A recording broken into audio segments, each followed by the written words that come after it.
The HUNTR Podcast is brought to you by Deer Grow. Man, it's almost food plot season, Jared, and Deer Grow is one of those products that has really changed the way that we plant food plots and the success we've seen from them. No doubt. I've been, trying to plant food plots my entire whitetail hunting career, which is a little shorter than yours. But the minute that I started, or that I realized that I could get Deer Grow back into some of these remote plots where I couldn't get lime or fertilizer, especially in the 50-pound bag, format. Mm-hmm. So everything was changed. I could get into these spots moving forward with a backpack sprayer, and that's since escalated to these 40 or 60 gallon sprayers, and we're doing upwards of 5 to 10 acre food plots just with Deer Grow and having phenomenal success. Yeah, and with the price of fertilizer, lime, diesel, everything this year, what better way to get in there and grow a successful food plot at about a third of the cost? Check out Deer Grow at deergrow.com. And we're back. Hey, HUNTR Podcast, episode 98. Yeah. 2 away from 100, Nick. Let's go. See that math? Dose. It is October the 13th, Thursday, and we are going to grip and rip today and then basically try to kill deer at this point. I've got a giant buck to hunt. You have a giant buck.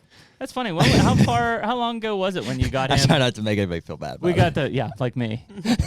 I'm like, cool, I've got like 2-year-olds. Jerry's like, so happy for you. So happy for you. Jared gets there today and my truck's already there. And he's like, what the fuck? Yeah. No, that is a giant. I told Emily this morning, that's very possibly the biggest 8-point I've ever seen.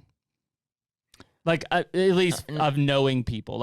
I'm sure, and our guest today will probably... Firsthand. Yeah, but firsthand... Super 8 was bigger. I don't think so. You don't think? No. I do not think so. That deer went 176. Yeah, well, he had a 9-inch unicorn coming out, too.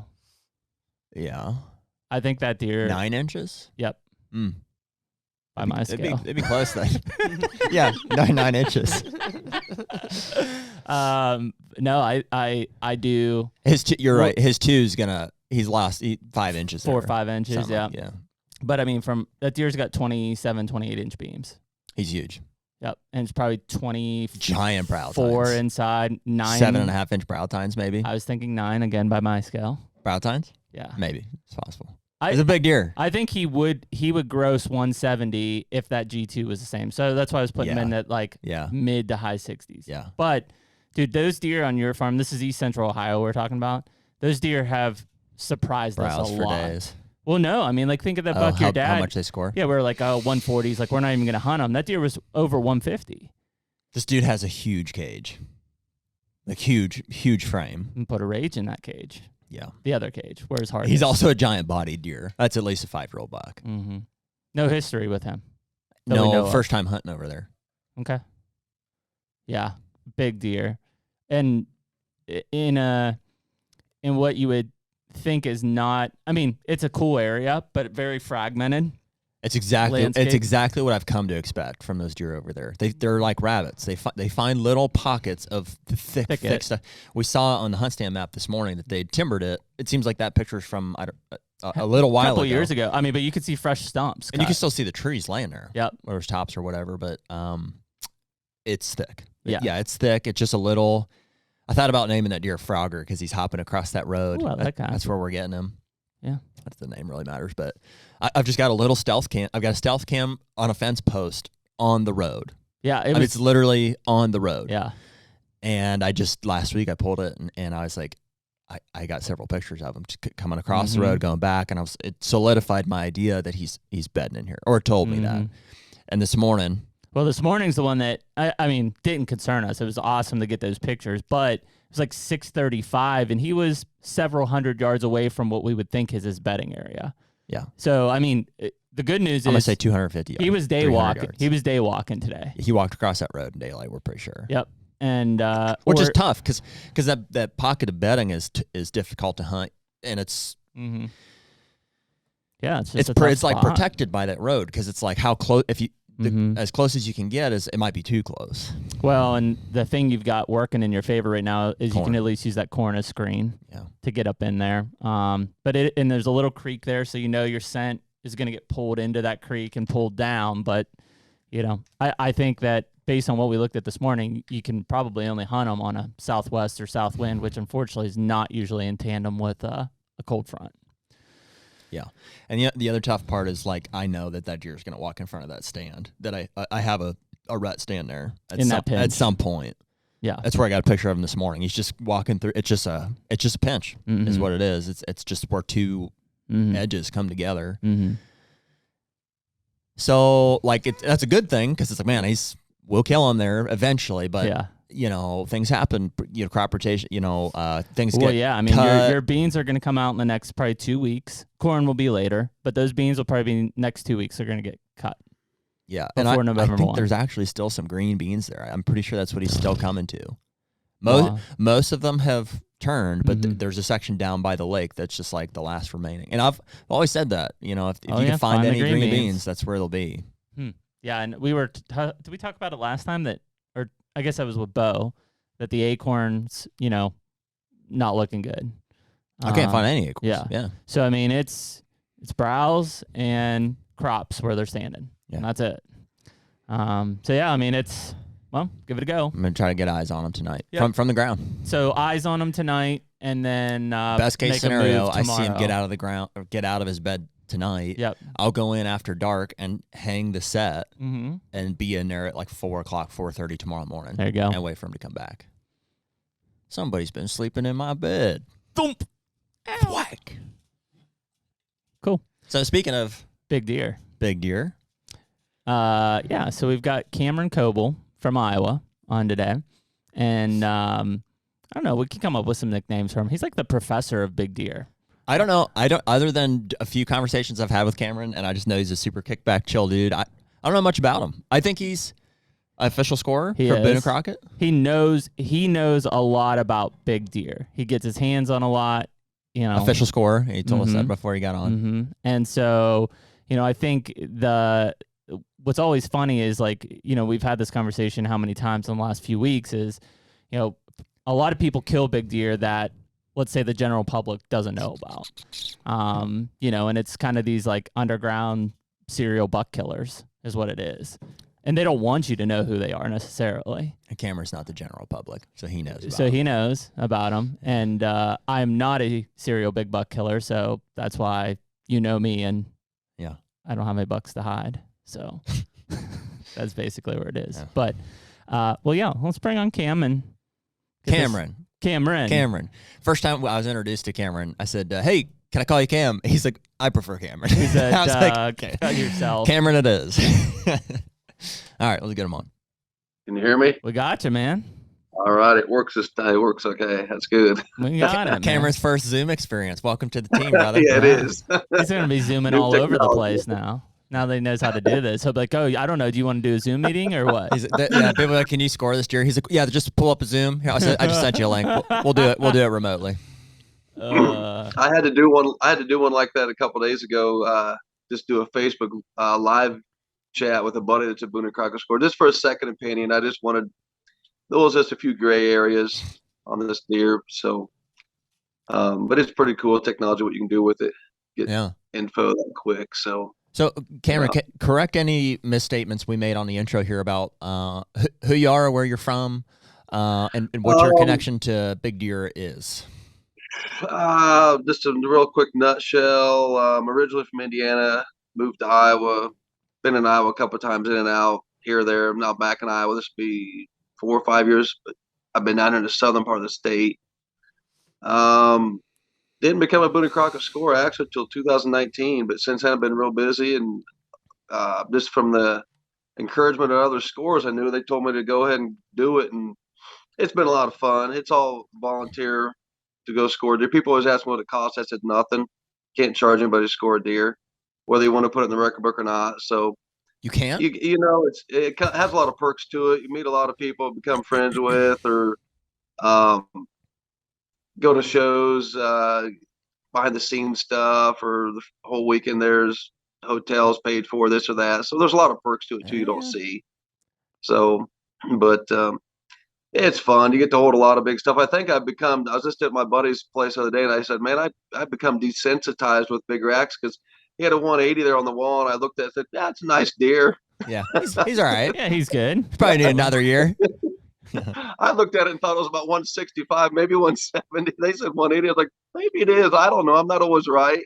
Yeah. Dang, man. Not an official scorer or anything. Can't use that excuse. I can be wrong, man. I'm wrong just as much as anybody else. I just look at a lot of stuff and handle a lot of good stuff. And like I said, I'm not always right.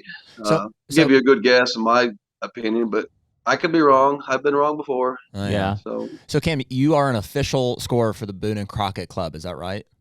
Yep, and Pope and Young and the Shed Club, North American Shed Hunters Club. Yep. Okay. So what is the process to become to hold that title?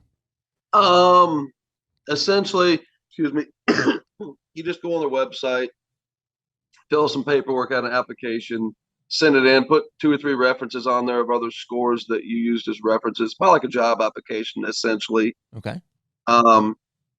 They select you for the area you're in. It's getting a little easier now. It used to be really hard to be a scorer, I thought, as far as they need more volunteers to do it, I believe, and they said, and so they select you to go to a class. You pick wherever you want to go to class. They have every year they have classes from Montana to Ohio to Indiana to maybe they didn't have one in Ohio, but I went to one in Minnesota, but Chatfield, where Pope and Young, the office still is, but the museum, they moved down to Bass Pro Shops here recently.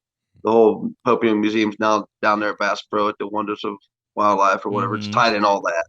And it's probably better for it because it gets more, it gets more exposure. So the museum side of it. But you go to a class for 4 days, 3 or 4 days, just like long days, 8-hour days, whatever.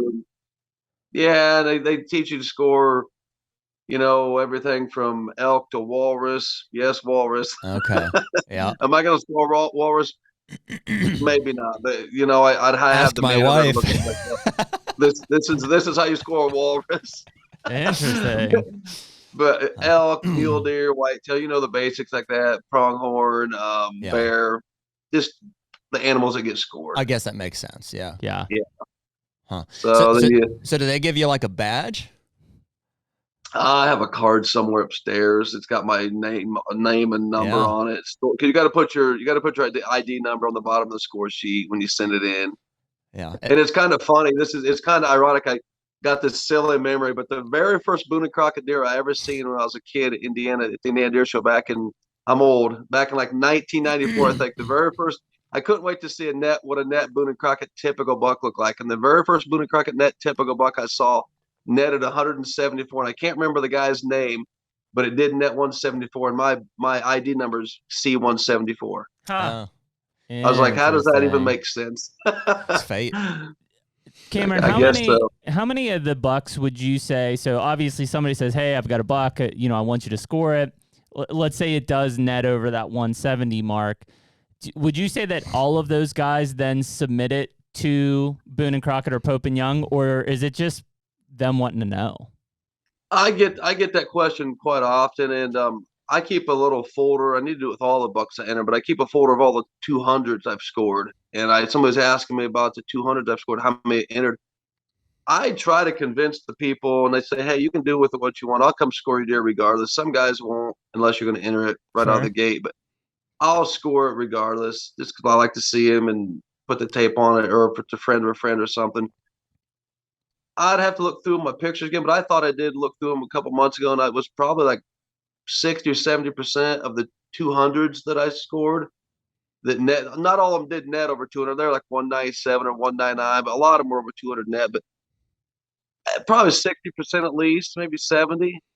Okay. It's hard to gauge because everybody on social media says, well, my state, nobody enters a deer. Well, that's everywhere. Yeah. I get that everywhere, and I understand that. Some guys just aren't interested, and that's fine. I tell them if the deer that big, they probably should put it in there. Just do it for the deer. An old timer in Illinois told me years ago, he's like, nobody ever, they do it for themselves. They never do it for the deer. So I say, do it for the deer. I mean, harvest the deer, kill the deer, whatever you want to politically call it. And, put it in the record book for the deer, especially not to say a bigger one's any better, but if it's that big, I don't know why a guy deserves some notoriety.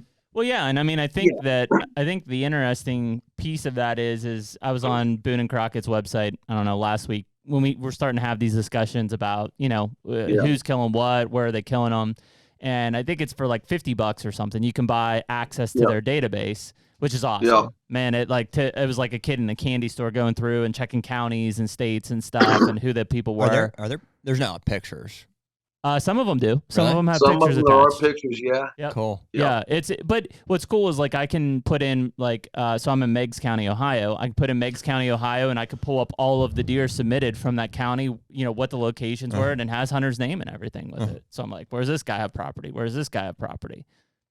Maybe a little secret to people looking for land. But I guess where my point is there is for some reason, and I don't know if it's just because it's the historical data added up, but man, it like that Buffalo County, Wisconsin part, that even towards like Minneapolis, Minnesota, like that is still seeming like the highest concentration of submissions to Boone and Crockett. When like I don't know, I would think Iowa and Kansas are producing way more bigger deer at this point. The biggest thing I say to people, and I'm not trying to defend Iowa or Kansas or any of those other states, but you got to think about this. Wisconsin has way more hunters. They probably have more hunters in Wisconsin than Iowa, Kansas, and say Illinois combined. I bet they almost do. They've got almost 1 million hunters, so of course they're going to have more entries. Mm-hmm. I'll bet you to complement that. I bet there's more of a culture of entering them in the book. Yeah, there is absolutely. You're absolutely right, because everybody up there enters everything. They're diehard. There's nothing wrong with that. Yeah. They're diehard. If they kill at 130. They'll enter, and that's fine. Good for them. They should. That's good. Support that organization. That's great. Yeah. But around here, or in my travels, like even Kansas, Indiana, my home state, or Iowa, I mean, and they shoot deer that size. Don't get me wrong, they do, but they don't enter 130s or 140s, or it's got to twist their arm to have them enter a Boone and Crockett sometimes. Yeah, I got to tell people, man, you better enter that deer. It's a pretty good one. Yeah, I mean, we hear that in Kansas a lot. Like where we're at in Southeast Kansas, like if you don't kill a 170, people are just like, cool. Yeah. That's nice. Pretty much. Yeah. It is interesting, but I think you're right. It is that kind of culture of that group to submit all of those things. But, and the nice thing on that database is you can start sorting it by, last 3 years, last 5 years, last 10 years, and see the progression of some of these states. And that's where, we talked about it kind of pre-podcast, but like Pennsylvania, is coming along. Like you're seeing some of the counties, Allegheny is one of them, and then over towards Philadelphia, that they're killing bigger bucks out of those counties just as much as some of the counties in Iowa and Illinois are killing. I mean, dude, I killed my best buck ever last year, Cameron. It was a 170 gross, and it hadn't dried down or anything. It was just me throwing tape on it, Yeah. And I came home, and my wife and I own an ice cream shop in Pittsburgh, and I'm showing it off to one of our delivery guys, and he's like, "Oh, that looks a lot like the buck they just killed right here over the hill." And I was like, "You got a picture?" And he pulls it up. There's this giant. I mean, it's similar score, but probably in the low 70s gross, killed like on the hillside behind our ice cream shop. I'm like, what am I driving to Ohio for? I guess, city bucks are, they're right here. Absolutely. Those city bucks, they get that much needed age. I mean, I've debated this with people. I said the biggest thing deer lacking is age. I mean, genetics are important, but age is number one in my opinion. Yeah. I feel like age is, I mean, let's look at a person. You don't see a grown man's not fully mature at 12 years old. Maybe at 18 he is, or 20, but not 12. Right. Neither is a deer. A deer at 2 years old is not going to be full potential. At 5, he probably is. 5 or 6, he probably is, but not 2.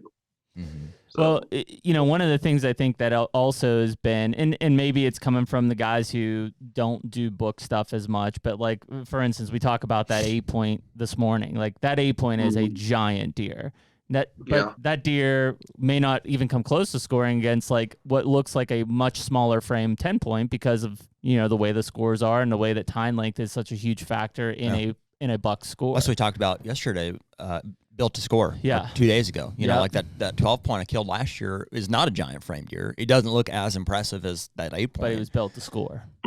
No, he's got 10 points, got 2 more points. A 12's got 4 more points. So exactly. It's a big advantage right there. What do you think it is, Cameron? It's points and length of points. That's the two things that really.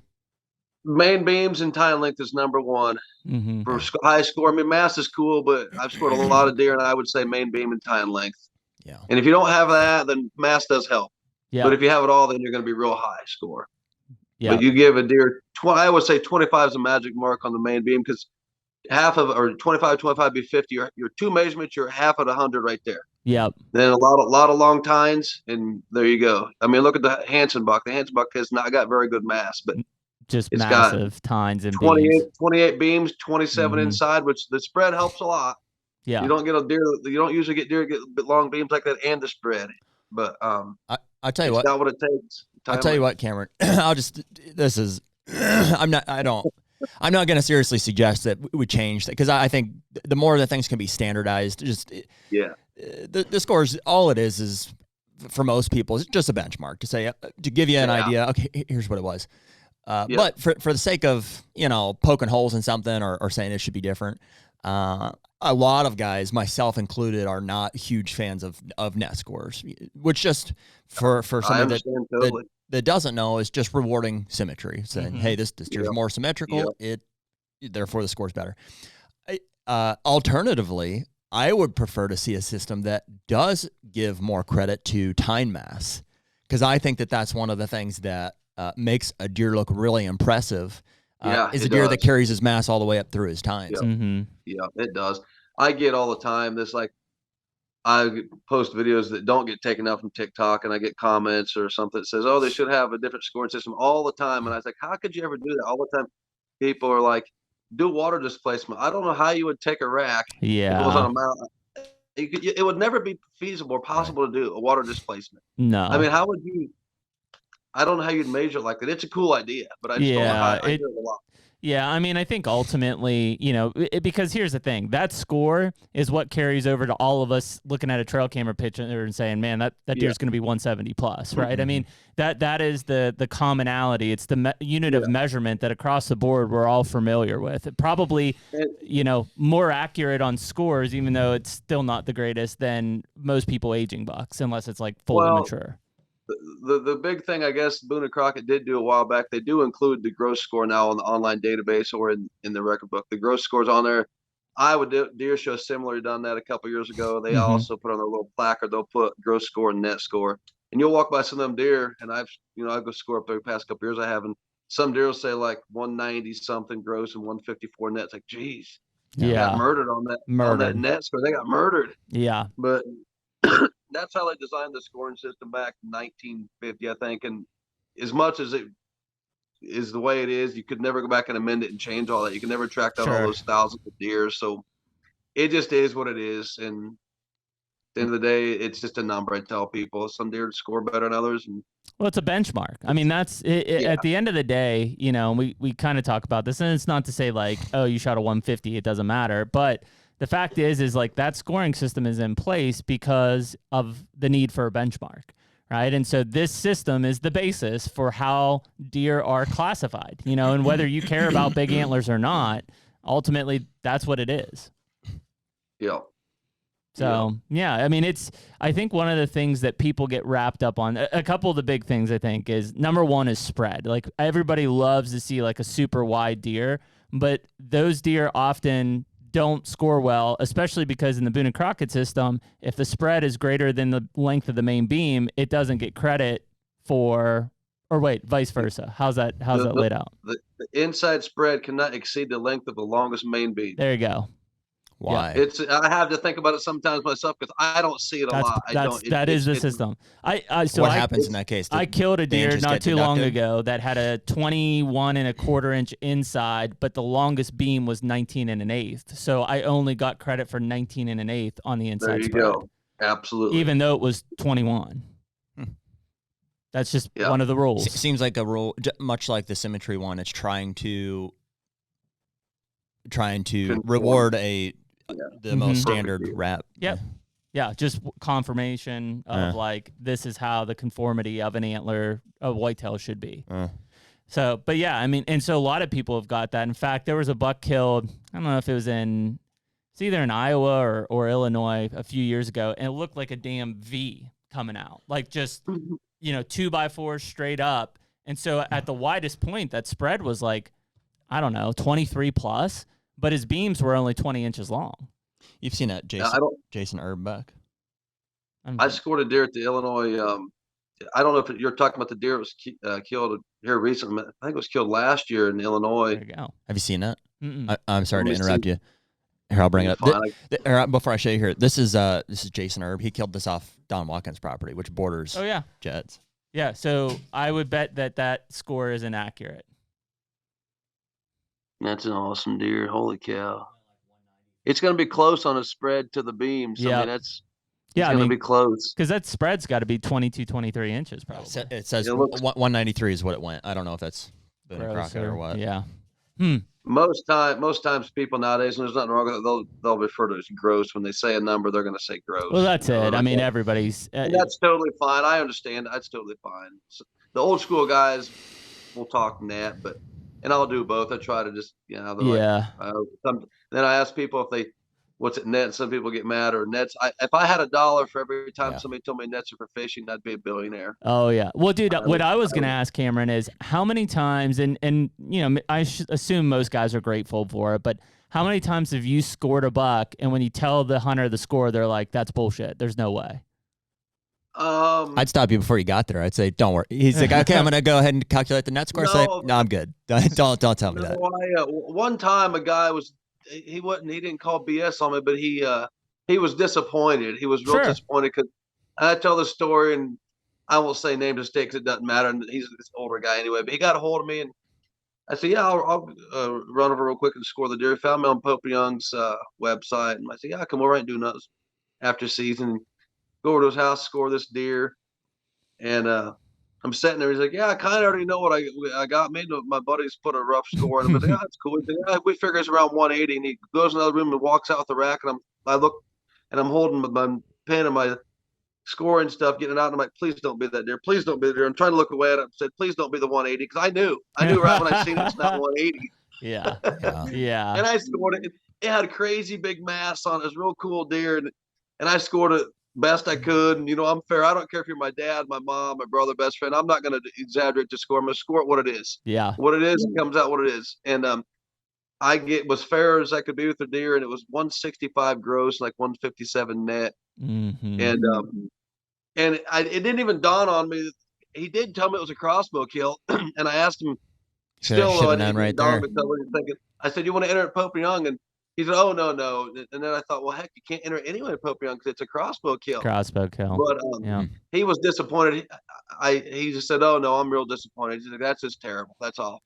I think we've all, and that's a shame because that's exactly what you don't want out of scoring. That's the deer appreciation. One time it did happen though, and I just said, well, it ain't like I traveled far. He wasn't real far away from where I live, and I was like, yeah, but it's a shame for the deer, because I mean that deer probably was an amazing animal, and the fact that he was I would have shot that deer every day. It was awesome. It had this like chiseled out of stone. Not the round mass or palmated, just like it was chiseled out of stone. The mass like had these deep cuts in it. And yeah, dude, and that's what's so cool about it. And I mean, we've all had it. Like, I mean, there's plenty of deer that I've killed, and I'm like, I think it's here, and I score it, and I'm like, shit, I'm 5 inches, 10 inches low, and there's other ones like that Kansas buck that I killed. I told you guys when I shot it, like I was excited about it. But I was like, yeah, I don't know, it's 140s 10 or something, and that deer scored almost 160. It was 157. It is funny. And Cameron's probably a beast at it, like how close you can get, though. Oh, yeah. And it's also funny how people have different processes. Like, I think you, and I bet Cam most people are more analytical. Like, they break the numbers down. I'm calculating. Yeah, they're like, width, main beam, tine length. I've never once done that.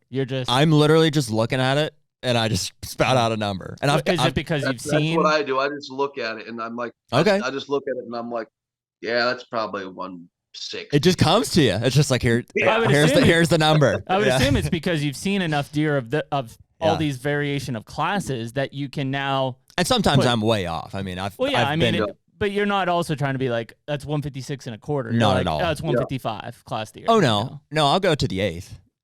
Yeah, I'll go to the eighth, but it's just because you have to, because everything's measured in eighth. I go to the 16th, but Well, Cameron will tell you. It's the 16th. You got to round up. You got to round up. It's an eighth. You know. I know. Yeah. Obviously, you know that. Obviously. The HUNTR Podcast is brought to you by Hoyt Archery. Dude, where would we be without our Hoyt bows? Probably shooting crossbows. or a Matthews. Yeah. One and the same. Yeah. But in all seriousness, we love being Hoyt guys because you stand out when you're in this room full of other people that shoot these other types of bows. I feel like the Hoyt guys just stick out. Dude, it's just a legit bow. I mean, especially that carbon riser, man. I mean, I know that they've got several other aluminum lines as well, but for me, I'm shooting that RX5 in the carbon model. They've since come out with the RX7, and I can't tell you how much I love being a Hoyt guy amongst a sea full of Matthews guys. So we're out there, I think, proving them wrong, shooting 80 pounds and killing stuff. Hey, man, if you want to get serious, get Hoyt.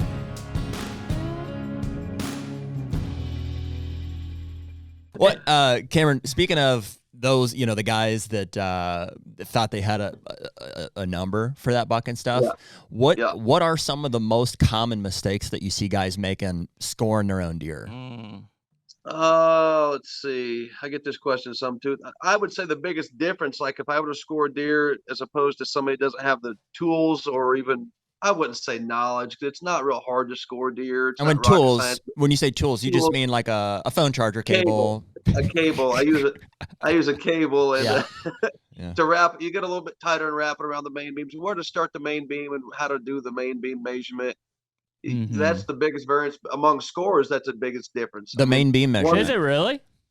I would say if I scored a deer and another guy scored a deer that was a Boone and Crockett official score, our differences would, if we had differences, they'd probably be in the main beam. Interesting. So what is the correct way to do that? And how do you see guys messing that up?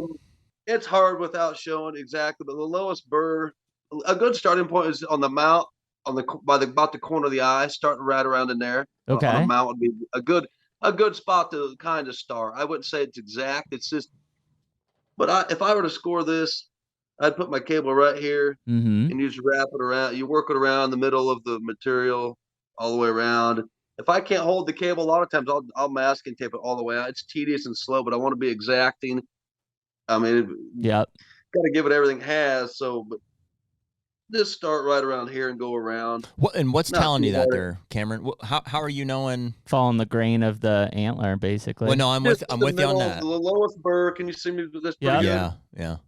So you'd start the lowest burr in the middle. You wouldn't wrap it around the front. You wouldn't go in the. Some guys go in the back. They've started. I've done that for sure. And I said, no, you want to go the lowest burr. So you would start here. You would middle of the antler, middle of the material, basically. And then just start wrapping it around. To the just to get it back in the center of the antler. Mm-hmm. See, and I can see how that Cam would give you almost a half inch to a 3/4 inch of what I've done in the past. Yep. Yeah. Then I have to go back and apply that to all my deer. My cable's got a little alligator clip on the end of it, and I just clip it off. Clip it.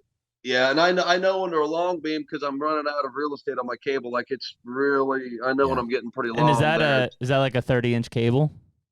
34, I think. Got it.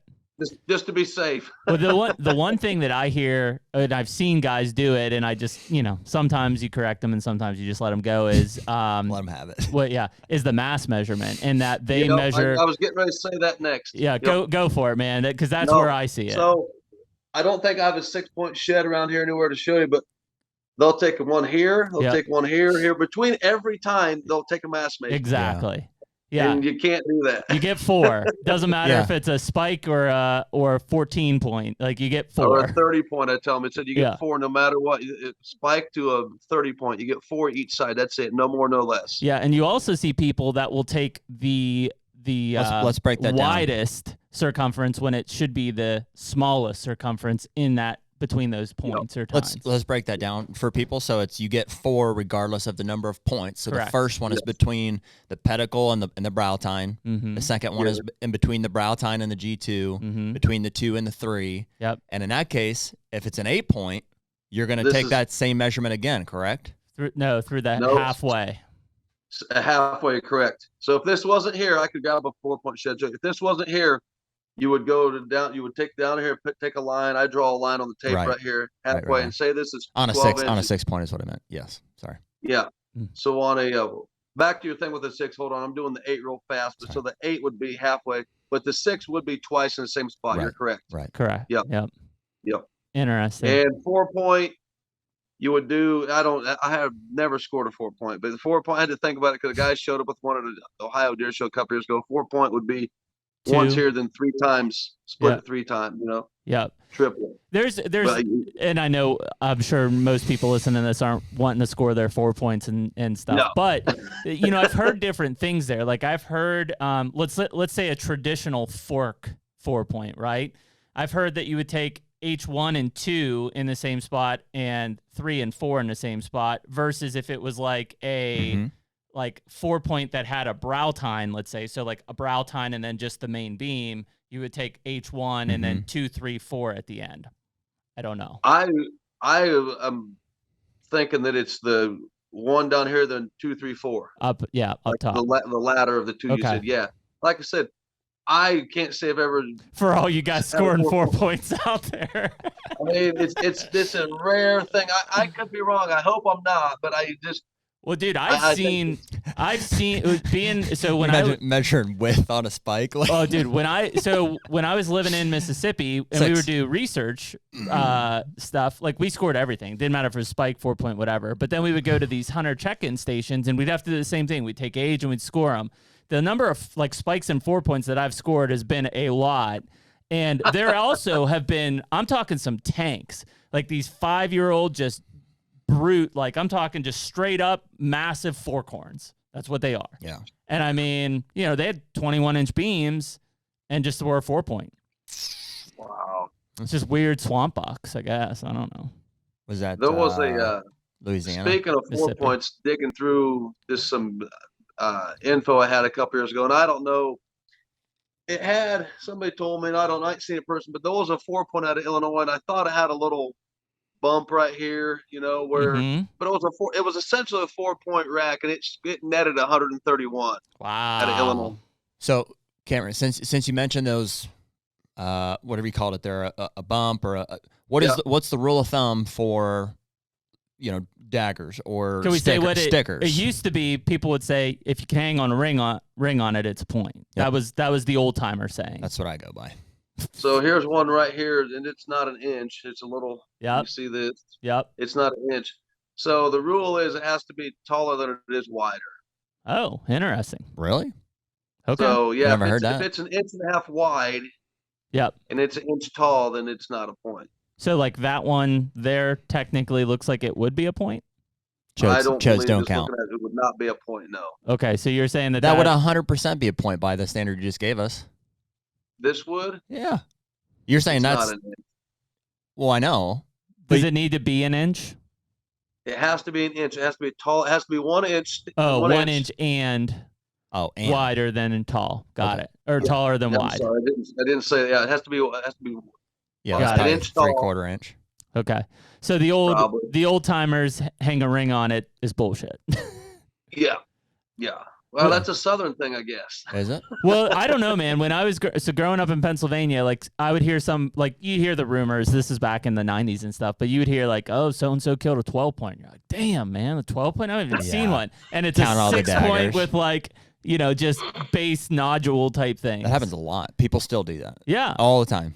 They're like, yeah, check out this 12-point I killed. I'm like, and they're not wrong. They're not wrong. But I think I've gotten more into the habit of saying it's a mainframe so-and-so with X number of points.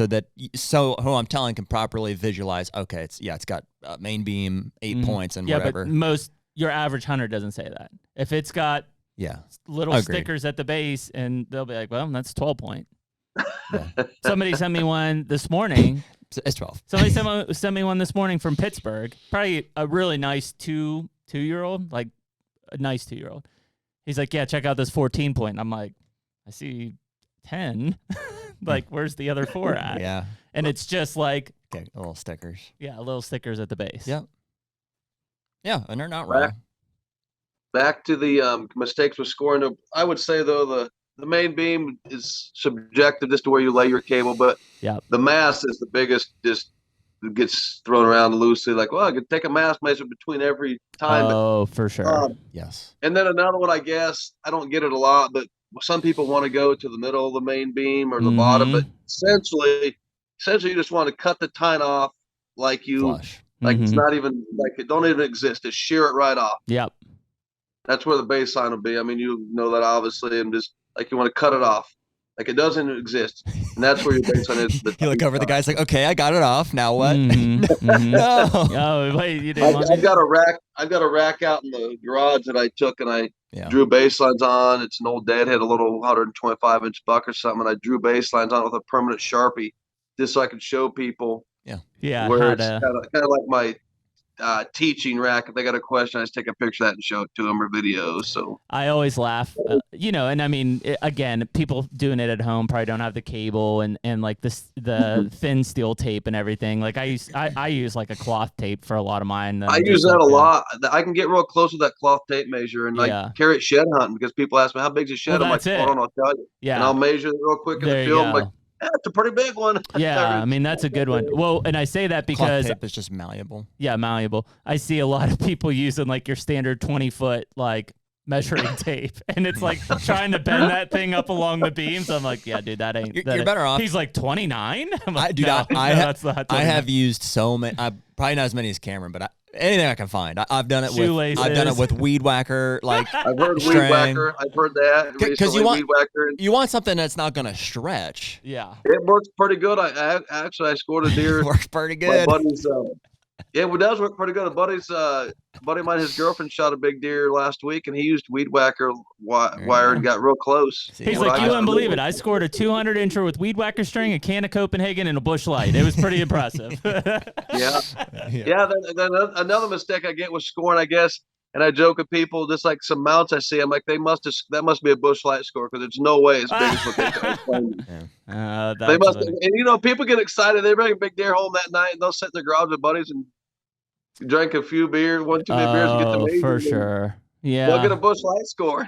Yeah, and I mean that in most cases, like it's not a big deal. Like obviously, if you score a deer at 155 and you're looking at it and you're like, it's a stretch, no big deal. But like, there's some of these guys who are very adamant about their deer, and frankly, there's people that are looking to them to say, well, man, I don't know how to score a deer, and now they're learning incorrectly, essentially. And that trickle effect has a much bigger impact on the way that hunters communicate than I think anything else. I think a lot of, first of all, yes, 100% you're right. I think a lot of people don't. I'm going to say most guys don't know how to score. Like they have a buddy that knows how to score them, or they just don't score them, or there's still a good group of guys. It's a good skill to have. I would say, when you get to the Iowas and Kansas, it's a different game. But I would say like let's say Michigan, New York, Pennsylvania, this was very point descriptive still. Like in those places, like I'll talk to them, so-and-so shot a nice 9-point. Not talking gross scores, not talking scores yet. But when you get to the states that are more advanced, Iowa, Kansas, Kentucky, Ohio, I hear more people saying 130, 140, 150. Well, and anybody you talk to, I mean, if they ask you the score, if that's one of the first questions, and that can be taken the wrong way too, because I know that people are like, well, what's it matter? Like, why do you take it so seriously? But I don't think people that are asking maliciously. It's just when I ask, I understand. I know what these deer score. So one of my first questions is, what do you go? What do you score? Yeah, because I'm curious. It is one of the first things that people, I've said this to people, and it ain't being a jerk. I said, if I had a buddy who told me he shot a big 8-point, and I would say, and if he said he didn't want to say what it scored, I'm like, well, what is it, a 140 or 180? I'm probably driving to his house if it's a 180-inch 8-point. Yeah, absolutely. If it's 140-inch 8-point, say that's a great 8-point. Great 8-point, I'm not going to come over right now. Yeah, no, it's great deer. But I'm not coming over right now. But if you got a 180 in the back of your truck, I'm coming over right now. My way. Yeah. Well, and what I always think is so cool is that like, I judge all of mine off of Pennsylvania's like progression. But like when I was growing up, like you just killed a buck, and like, hey, Jared killed a buck, and it's like, damn, man, that's awesome, good. Like didn't matter. Then I remember hearing, like, I was probably 8 years old. I sat with my dad. He killed this, 2 or 3 year old 8-point. And I was like, hey, Jerry killed an 8-point. Everybody's like, holy shit, man. With his bow. Like, man, I can't wait to see that, And then it progressed to see that. Yeah, then it progressed to like 8-point with, 15-inch spread. Like the spread became like, well, he killed that 8-point, had 18-inch spread. Damn, man, that's a giant, Now look where we're at, whether it's just score or score and age. Like, and these Midwestern states have always been way ahead of us in terms of. Well, frankly, Texas was the first. Yeah. Texas was the pioneer in most of this stuff from a management and descriptive and discussion standpoint. Like that's who blazed the trail. Most of us can't relate to Texas in terms of the way we hunt or do management. Who was the guy? I mean, was it Teddy Roosevelt that kind of pioneered those clubs, was it people within those original organizations that came up with the system? Essentially, he probably had something to do with the conservation side of it. Huge. And the scoring system, of course, based out of created the Boone Crockett Club and all that, because that was, again, the benchmark that wouldn't say they were growing, but they were trying to, let's say, a better age structure, and that they're just a better management strategies back then. There was no like the guys here in Iowa, they'll say, even up in Northeast Iowa years ago, Bill Winke said this. He said years ago, the reason he came to Southern Iowa because they weren't doing the management stuff up there at all. Yeah. In Northeast Iowa. Yeah. It was way more advanced down here in Southern Iowa than it was in Northeast Iowa. Now they've caught up, and it's just across the board. It's right. It's like that. But that Northeast Iowa was very much, I think, adapted from how the Wisconsin guys and stuff hunted. That was the blend. They related to that type of culture more than they did these guys growing big bucks in Southern Iowa. Yeah, but you would never pass up deer, when they go out in the party hunt up there, and just the lifestyle and the culture just trickled down the river into Iowa and that part of Iowa, and that's just the way it's been up there. And but down here, I remember Bill telling me that's why he moved down here, because it's not a whole lot down here. It's pretty desolate and quiet, but good deer hunt, I guess. Yeah. The HUNTR Podcast is brought to you by Stealth Cam. Dude, where would we be without our cell cams? I would definitely be divorced at this point. Yeah, I hear that. I mean, the fact is I spent more time checking cameras than I actually did hunting prior to cell cameras. Now, at least, my wife can enjoy me being in the comfort of my own home, buried in my phone, checking those pictures. Yeah, 100%. And dude, when it comes to trail cameras and definitely cell cameras, reliability is, I think, the number one thing that we're looking for. Stealth Cam just has a long reputation of reliable cameras, and ultimately that is the most important thing to us. They have to work. In terms of reliability, there's not a better camera on the market than Stealth Cam, whether you're talking about the Fusion X, the Reactor, or the DS4K Transmit. And most of them are under $200. Stealthcam.com. Check them out.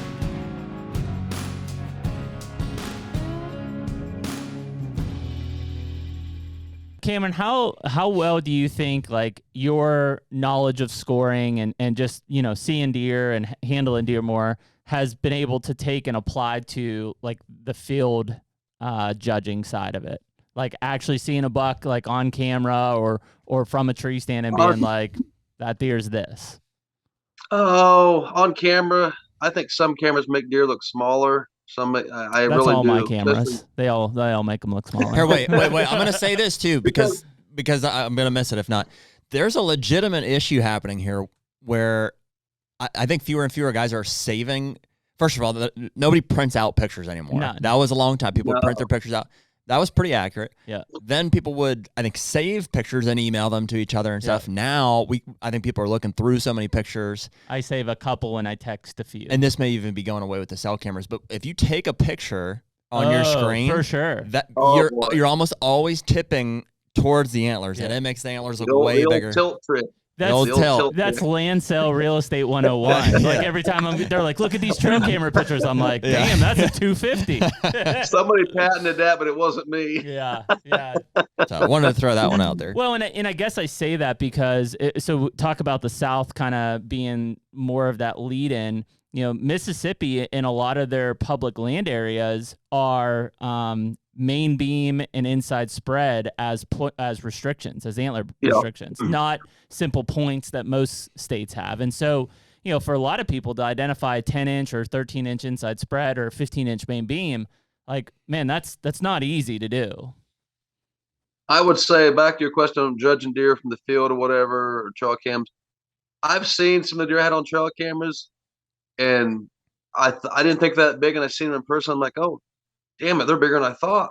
Mm-hmm. So I think that some of the trail cameras just kind of downsize how big they are. And I'm not saying they're super giant, but once you see them in person, you're like, man, they're quite a bit bigger than some of them are bigger than you thought. Or I was going to pass that deer. Or I post pictures of some of the deer like last night I did on my Facebook story. I don't think it's that nice a deer, and people have been messaging me on Snapchat and Facebook. That's a tank. That's a big. I'm like, I don't think he's that great. He's got a huge body. Maybe it's making him look and smaller. so I think that is a big piece of it. We talked about this a couple years ago.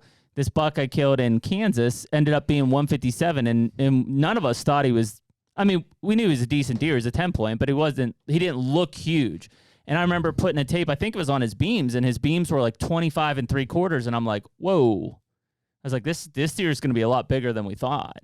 And it's because he was probably sitting on a 260-pound body. He was just definitely that. He also didn't have like crazy tine mass. So, and I said earlier, that's one of those things that he's just, he just had 10 points, and he had good time length. 10. And so he scored. Yeah. Yeah. Well, they get those extra points, and it's built a score. I mean, like I said, a 10's always going to. A 10's going to. You get an 8-point out scores at 10. That's impressive because generally the 10 will. Yeah, it's got an advantage. It's got an advantage right there. Well, that's kind of even the deeper understanding beyond what he scored. When you start to understand, he was a 10-point and he scored this. He was an 8-point and he scored this. You can really start to understand. Oh wow, he must have really had some crazy frame or tine length or extra points. Well, and people have to realize like most deer at maturity are going to be 8 points. That's how they're programmed. Like when you see is that true? 100%? Yeah, absolutely. Okay, absolutely. Why is that? That's the genetic program of whitetail. What do you think? Like 50%? It's a bell curve. I bet I can find it. I know we did because it's like. On it. Would you guess 50% are 8 points? Like 25% are 10 points? I bet it's but I bet 12 just as points. much as 25% are 10s, 25% are 6 and 7s. Yep. Because that's what it is. Let me find. What are the stats there, Cameron? What do we know? I don't know how you. I was getting ready to ask. I don't know how you'd measure that. How they would. I don't know. I think it's going to be biased by area. Well, just the percentage of all entered, I guess entered bucks is what you have to go by. I would say the most common, typical or non-typical, the frame's a 10-point. I would say. Okay. That make any record book is a 10-point probably. Because it's got the best shot of hitting that number you're trying to achieve, whether it's 125 or. So I mean, that's not necessarily going to tell us what's the most common, just what's scores. Yeah, so I don't know about what's most common, but score-wise, on the score side of it, probably a 10. Because it's got, like I said, the most points. It's going to have a better opportunity to score higher. Yeah. I don't know how you'd figure that out. I'll find it here at some point. I did research maybe on just in whether it's farming or just controlled.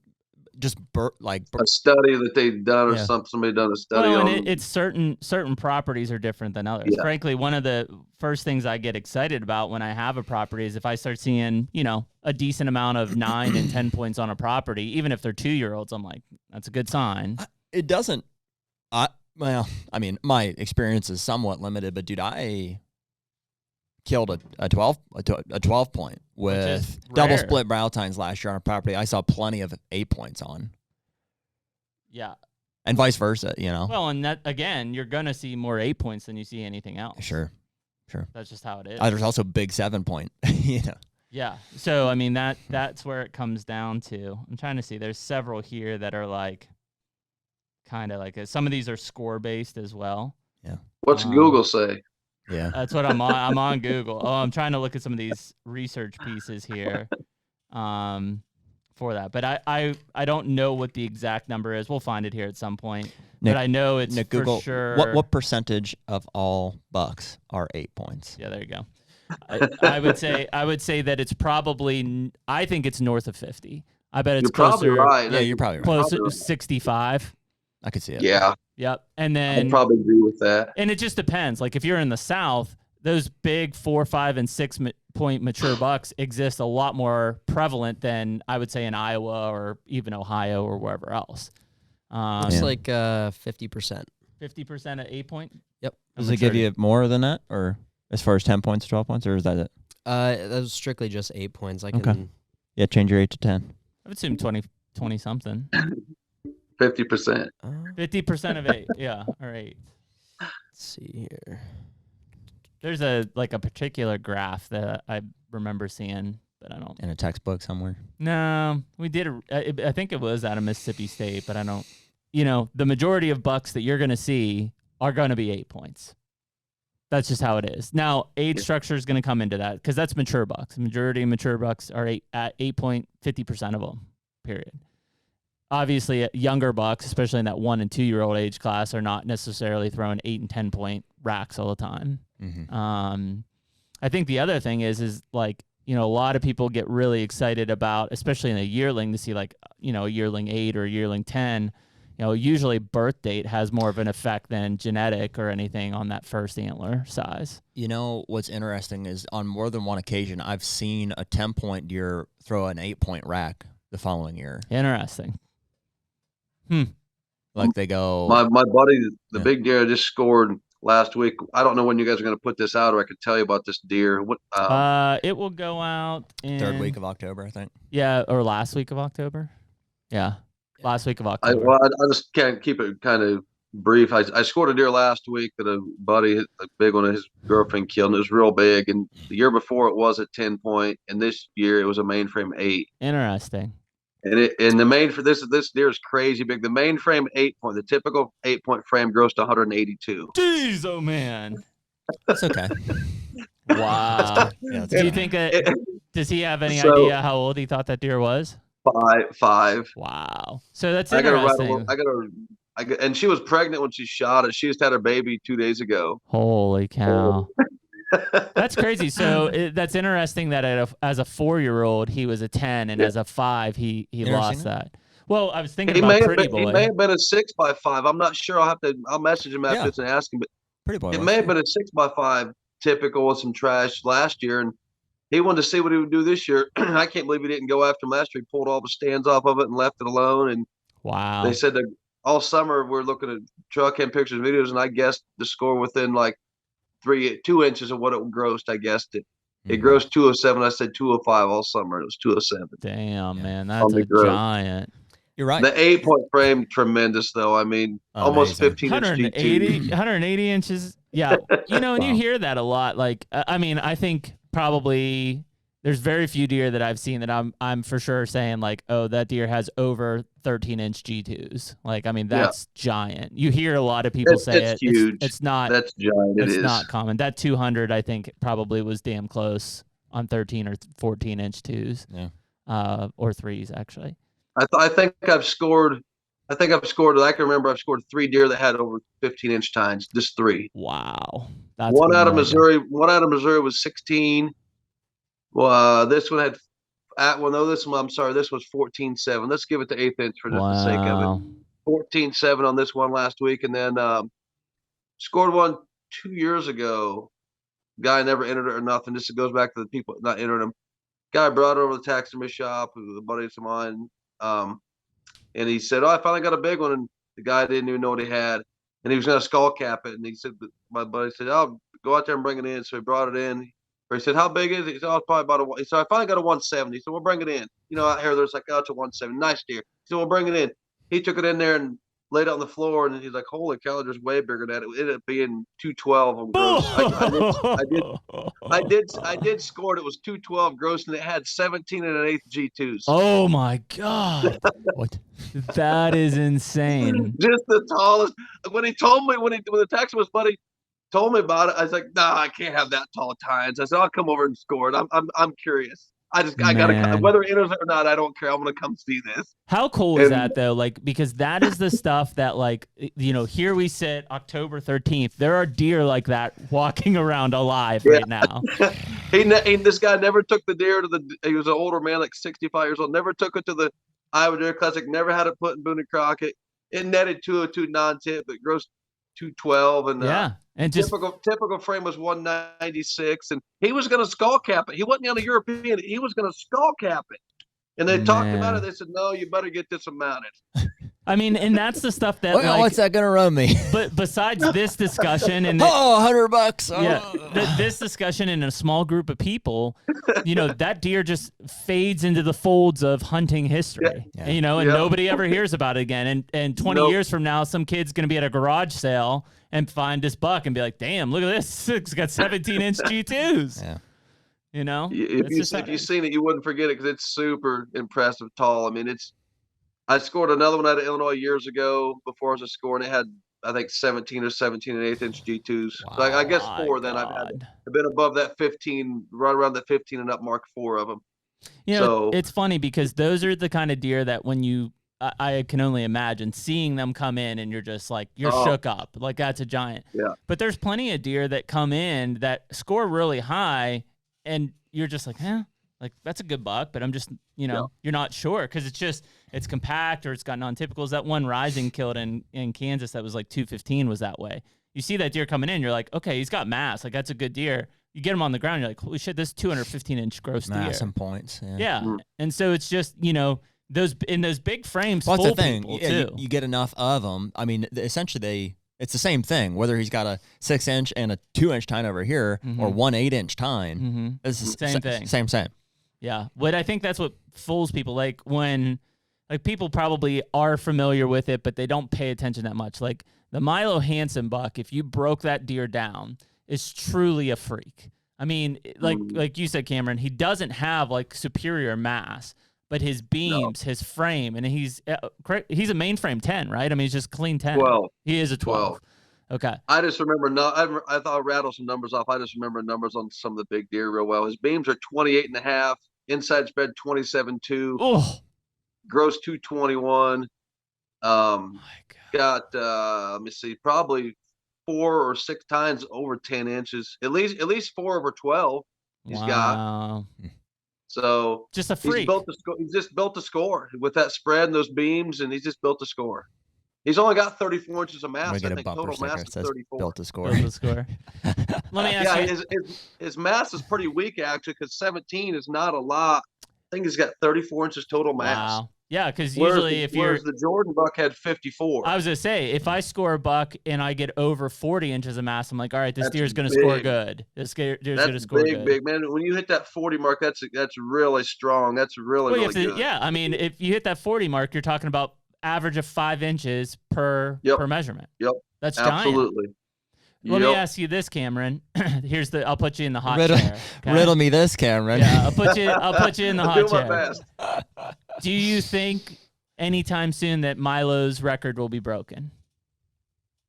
Personally, I've always said this, and I say no. Wow. There's just not a deer out there that's built good enough to outscore him on the net score. There's been a lot. What was that? 90, 92, 90? 93, November 23rd, 1993. Wow, man. It's easy to remember because 23, like Michael Jordan, number 23. There you go, man. Milo Hansen, so almost 29 years ago, because I was born in 93. Almost 30 years that has stood. And think about how progressive we've been in management of deer for 30 years, and still it stands. And it's been under under fire. What's he net score? 213 5/8. Mm-hmm. Yeah. In the words of Nick Munt, that's a large whitetail buck. That is a large whitetail buck. But you just don't see. I mean, so I say that because we had this big discussion of like, how many 200s do we think are out there and stuff. Now let's look at the king of kings, right? This is a 213 net deer, and it stood for 30 years. Think of how many bucks have been alive during that time frame and have subsequently been harvested. And that deer still stands as the king. Yeah, it's crazy. Do we think that maybe it's been broken and the guy it's sitting in a barn? I don't know. If it is, it's somewhere up in Canada, because I just don't believe in the United States. Not saying there ain't a deer in the U.S. that would do it, but there's just more limelight and it's more of a thing down here. If it is, it's up in Saskatchewan or Alberta in a barn. Do you think that there's possibly a deer right now in the U.S. that could break that? Just has to be shot? Oh, of course. I'm sure there is. I'm sure there is somewhere. That gets me excited. Just it's one in several million, but that's just somebody lifting this table up. I know that goes back to what I said, that the Hansen buck will never be beat, but you got to think there's in all the deer in all the states that have deer, there's got to be one out there that I would say so. Yeah, and then he's got to get killed, which is the tough part. Yeah. Because he could drop the next year. Say we leave him with that. Yeah, there's one out there. There's one out there, man. The non-typical is far easier to beat than the typical. Yep. I mean, it's been broken. It's easier. The non-typicals are just way more prevalent to get that big number off of a non-tip. It's just easier. Just the tip. Yeah. Non-tip, just the tip. Awesome, dude. Well, listen, Cameron, we appreciate you coming on, man, and educating us on some deer. We could talk all day. For time's sake. Yeah, we can't. Jeremy's got a rip to out of state. I've got a buck to get on here tonight. Let's plan, if you're cool with it, Cameron, let's plan on having you back before the Iowa Deer Classic as maybe like a recap of kind of what you saw throughout the season and stuff. I think it would be cool to see what you got your hands on and I've got some right now I can tell you about, but I really can't tell you about because I do a little write for North American Whitetail, and they're kind of in the works of being on the online store. I just saw one in North American Whitetail this morning. Mr. Abraham Yoder in Ohio killed a 39. Yeah. Congratulations. Another Mr. large Yoder. whitetail buck. Yeah, giant. Saw that. Man. So well, cool, dude. Congratulations to Abraham. Well, yeah, let's plan on having you on after the season, and we can dive in deeper on some of that. And as always, man, good talking. Thanks for making time for us. and- Appreciate it. Yeah, you bet. It was a lot of fun, but we'll do it again. Word. buddy. We appreciate it. See ya. Yep. That was awesome. It's cool when you get a guy like Cameron who puts his hands on so many giant racks. See what I did there, Nick? Yeah. See what you did there. But no, the guy is like a walking encyclopedia for big deer. And dude, I'm telling you, that's valuable. Anybody that is curious, I think it's worth the $50 on the Boone and Crockett database, especially if you're looking at purchasing land in the near future. There's some valuable intel there. And keep in mind, that's not, that's the only data that's coming in. There's bucks being killed that aren't going into that book, but man, to be able to go into a county area and say, it's kind of like trail cameras. Didn't tell you everything, but okay, a couple guys killed some 170 plus typicals last year in this county. Maybe I can find out where they live. There's the technology. Maybe I buy the farm next door. Maybe I buy their farm. I don't know. Yeah. But it is a cool thing to look at, and I mean, not everybody's score crazy. I get that, but it's just fun. Don't take it too seriously, but it's if you want to challenge yourself in a certain way, that's one aspect to look at it. Yeah, and I don't know. I mean, I've killed several big deer. I've never had them entered in a book, but or officially scored for that matter. Or we've just done our own. Well, Emily is an official Boone and Crockett scorer. Is she? Mm-hmm. Gotcha. And so, I appreciate. So, how does she feel about your 9 inches? She's like, that's 3.5. I'm like, really? Yeah. No, you got to go with a net on that one. Yeah, we're gonna have to fix that measuring tape. But yeah, I think ultimately we're pretty mature on this podcast here. So. It's pretty important to understand and appreciate, and that's why I kind of harped on Milo's buck there. And that, dude, for 30 years, mega bucks have been dropping left and right, and that still stands as the best buck out there. That's freaking impressive. Yes, it is. Super impressive. And again, just for appreciation of that animal, like, it's a cool thing. If you get a chance, I don't know if Bass Pro's got the replica still. Somebody has the replica. I've seen it in person, and it is almost looks fake. Yeah. Which it is a replica, so it is fake. Right. Pretty anyways, cool. Cool. Well, it is late October. Dude, just be in the stand. Hopefully you're driving to a hunting location. Yes, while you're listening. November 1st. November 1st? Oh, my God. We're in it. That's Springer thinking up there. But Either way, we should get out and get on them. All right. We'll talk to you soon. Later. Take me